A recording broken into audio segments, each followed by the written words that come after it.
Abram, who we'll later know as Abraham, just got back from this insane, epic battle to rescue his nephew Lot. He's a big deal. But as soon as the dust settles, the quiet creeps in, and that's when God shows up in a vision.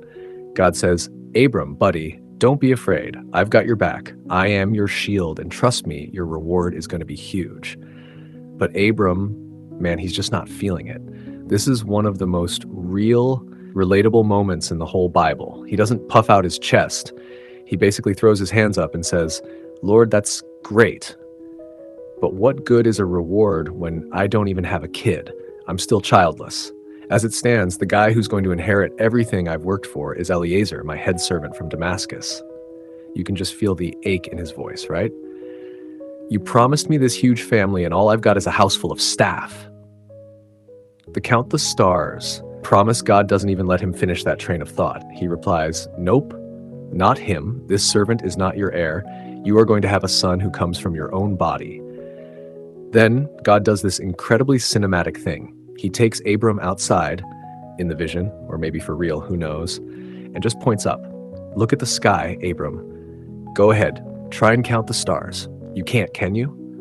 That, God says, is how many descendants you're going to have. Can you even imagine?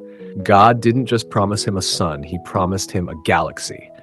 And here it is, the line that changes everything, the verse that echoes all the way through the New Testament. Abram believed the Lord, and he credited to him as righteousness. That's it.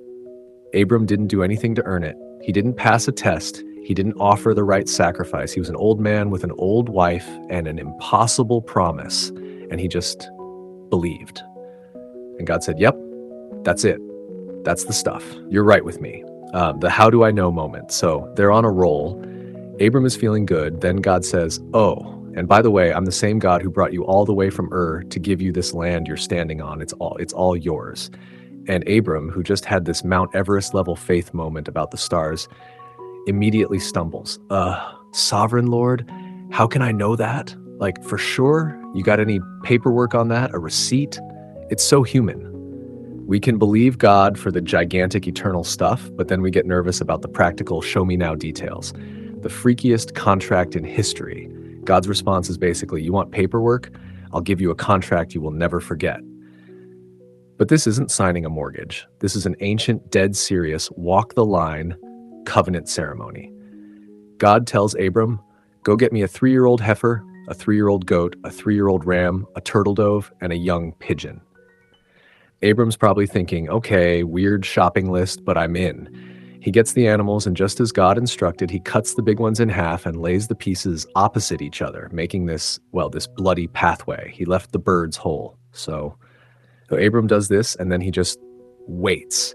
He spends the whole day sitting by this grim setup, literally shooing away vultures and birds of prey. You gotta love his dedication. Nope, not today, buzzards. The dreadful darkness and the future.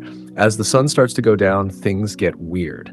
A dreadful and great darkness, movie-level spooky, comes over Abram, and he falls into this supernatural, deep sleep. He's totally out of it. And in this darkness, God speaks. He doesn't just give Abram a fuzzy fortune. He lays out the entire future for Abram's family, the good and the bad. He says, listen up, your descendants, they're going to be strangers in a country that isn't theirs. They'll be enslaved and treated horribly for 400 years. It's going to be brutal. Talk about a plot twist. God is telling him the future slavery in Egypt right here. But, God continues, I will judge the nation that enslaves them, and when they leave, they will come out with great possessions. As for you, Abram, don't you worry. You won't see that part. You will live to a ripe old age, die in peace, and be buried with your fathers. He even explains why it'll take so long, 4 generations, for them to come back and claim the land, because the sin of the Amorites who live here now has not yet reached its full measure, which is a whole other topic, but basically, God was even being patient with the other people in the land. The smoking firepot, the grand finale.